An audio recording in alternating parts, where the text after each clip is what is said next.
Welcome to day 13 of 10 words a day series. चलिए start करते हैं। पहला वर्ड है परफंक्ट्री। परफंक्ट्री का मतलब होता है कोई ऐसा काम करना जो आपको फॉर्मल ड्यूटी तो मिली हुई है कि ये मेरी ड्यूटी है, पर आप उसे बिल्कुल भी अच्छे से नहीं निभा रहे हो। आप उसे सिर्फ इसलिए कर रहे हो क्योंकि वो आपका काम है, उसमें आपका कोई मन नहीं लग रहा है, मन कहीं और लगा हुआ है। गॉड नोज कहाँ लगा हुआ है, पर मन कहीं और है, लेकिन काम बस कर रहे हो, दिखावे के लिए कर रहे हो। उसके सिनोनिम्स होते हैं routine, mechanical, casual and superficial. Mechanical क्यों बोला गया है? क्योंकि मशीन्स के पास कोई फीलिंग्स नहीं होती, they are doing their work. उसी तरीके से परफंक्ट्री हो गया।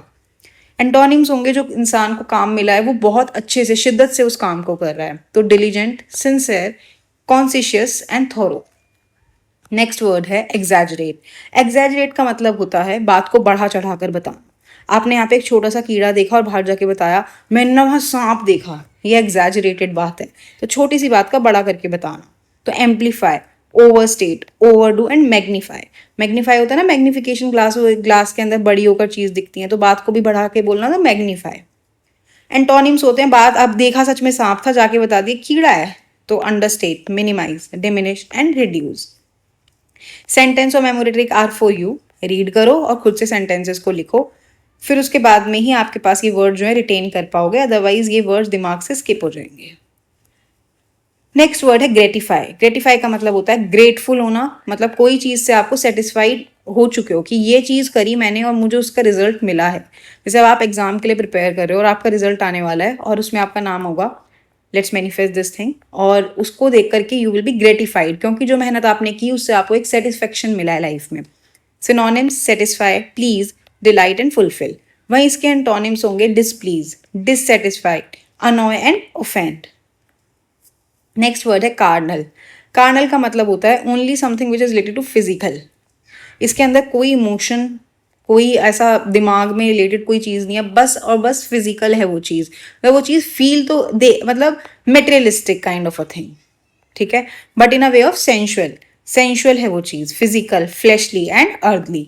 वही कोई चीज़ जो उसके ऑपोजिट है, जैसे स्पिरिचुअल, वो दिमाग के लिए बहुत इंपॉर्टेंट है, ऐसा कोई फील नहीं कर सकता उस चीज़ को, ओ सॉरी टच नहीं कर सकता, वो फील कर सकता है। Immoral, heavenly and non physical.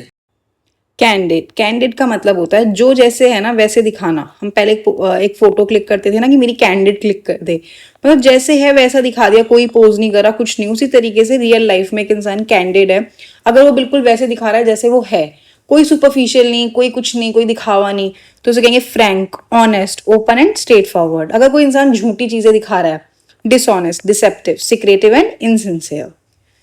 Next word है एक्सक्यूसाइट। एक्सक्यूसाइट का मतलब होता है कोई चीज जो बहुत ज्यादा एलिगेंट है, बहुत ज्यादा, बहुत ही सुंदर और बहुत ही ज्यादा ऐसा कि कुछ कुछ जगहों पर ही अवेलेबल है, ठीक है, बहुत fine, elegant, superb and magnificent. वहीं अगर वो चीज बहुत ही बोरिंग है तो उसे कहेंगे bland, ordinary, inferior and coarse. Next word is frivolous. Frivolous का मतलब होता है कोई चीज जो कि मतलब जो जो आपका टाइम वेस्ट करिए। अगर आप पूरे दिन बैठ के फोन चला रहे हो, आप इंस्टा स्क्रॉल कर रहे हो और यूट्यूब के शॉर्ट्स देख रहे हो, तो वो फ्रिवोलस है, ठीक है। लेकिन अगर आप कुछ इंपॉर्टेंट काम कर रहे हो तो वो फ्रिवोलस का ऑपोजिट हो जाएगा। आप बहुत ज्यादा पढ़ाई कर रहे हो अपना फ्यूचर बनाने के लिए, तो सिनोनिम्स होते हैं trivial, insignificant, superficial and trifling. Antonyms होते हैं important, serious, significant and substantial. Next word है टेसिटर्न। टेसिटर्न हम पहले भी कर चुके हैं। इसका मतलब होता है बहुत कम बोलने वाला, जो बात बोलेगा बिल्कुल पॉइंट ऑन पॉइंट बोल दिया, खत्म, ज्यादा बात नहीं करनी। Quiet, reserved, reticent and silent. वहीं अगर कोई ज्यादा बोलता होगा तो talkative, loquacious, communicative and garrulous. Next word है विसिनिटी। विसिनिटी होती है अपना स्पेस। ये मेरा स्पेस है, मेरे विसिनिटी में कोई नहीं एंटर करेगा, मतलब मेरे कुछ पर्सनल चीजें हैं जो मैं नहीं शेयर करूंगी या मैं उनमें नहीं चाहती कि लोगों का इंटरफेरेंस हो, तो वो मेरा स्पेस है, विसिनिटी। तो इसके सिनोनिम्स होते हैं near by, proximity, surroundings and neighbourhood. Antonyms distance, remoteness, far away and removal. Next word है रिकैल्सिट्रेंट। रिकैल्सिट्रेंट का मतलब होता है जिद्दी, स्टबर्न इंसान, जो अपनी अपनी मानता है, दूसरों की सुन ही नहीं रहा, मैंने ये सोच लिया तो मैं ये ही करूंगा। तो obstinate, stubborn, headstrong and unyielding. वहीं अगर कोई है जो मैं आपको बोल रहा हूँ आप ये करो, वो बच्चा मान ले रहा है, तो होगा compliant, agreeable, cooperative and flexible. Words हो गए, जल्दी से रिवाइज कर लेते हैं। परफंक्ट्री, बस ऐसा जो कि ऊपर ऊपर से कर रहा है, मन नहीं है करने का। एग्जैजरेट, बड़ा चढ़ाकर बताना। ग्रेटिफाई, सेटिस्फाई होना। कार्नल फिजिकल शारीरिक, कैंडिड स्पष्टवादी बिल्कुल सामने एकदम ओपन स्ट्रेट फॉरवर्ड, एग्जीक्यूस एक्सक्यूजिटिव इज अत्यंत सुंदर बहुत सुंदर, फ्रिवोलस तुच्छ मतलब फ्रिवोलस का मतलब जो टाइम वेस्ट इंस्टा स्क्रॉल करते हैं जब हम, टेसिटर्न कम बोलने वाला, विसिनिटी जो मेरा एरिया है मेरा पर्सनल स्पेस, रिकैल्सिट्रेंट का मतलब ऑब्स्टिनेट जिद्दी। आज के वर्ड्स हो गए हैं, इन्हें रीड करो, मैं पीडीएफ जो है वो ग्रुप में शेयर कर दूंगी, वहां से जाकर इन्हें रिवाइज करो, वर्ड्स को देखकर अपने आप से सेंटेंस फ्रेम करो, तब ये वर्ड रिटेन कर पाओगे और एग्जाम में मार्क्स हाई हो जाएंगे। ठीक है, all the very best, see you soon.